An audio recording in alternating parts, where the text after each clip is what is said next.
Ìdí tí àwọn adarí ẹgbẹ́ alátakò ṣe ń sọ̀kan kiri nìyí o. Àjíbọ́lá Bàṣírù, akọ̀wé àpapọ̀ fún ẹgbẹ́ òṣèlú All Progressives Congress (APC) Àjíbọ́lá Bàṣírù ti dá awuyewuye àwọn adarí ẹgbẹ́ òṣèlú alátakò nù.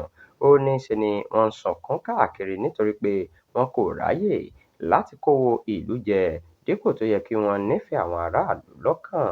Bàṣírù sọ eléyìí di mímọ̀ lọ́jọ́ Ẹtì Friday tó kọjá nígbà tó ṣàbẹ̀wò sọ́dọ̀ Ààrẹ Bọ́lá Tinubu ní Aso Rock lẹ́yìn ìgbà tí gómìnà ìpínlẹ̀ Adamawa Ahmadu Fintiri takọ̀sọ kúrò nínú ẹgbẹ́ òṣèlú People's Democratic Party sínú ẹgbẹ́ òṣèlú APC.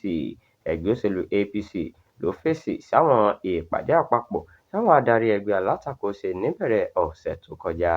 Wọ́n ní orílẹ̀-èdè yìí ti fẹ́ máa di ẹgbẹ́ òṣèlú kan ṣoṣo.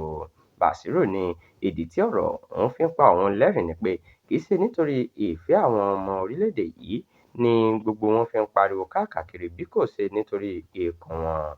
Bákan náà ló gbóṣùbà káre fún Ààrẹ Tinubu fún bó ṣe dí gbogbo ọ̀nà táwọn ọ̀bàyéjẹ́ yìí fi ń jẹ orílẹ̀-èdè yìí bíi ajẹnirun.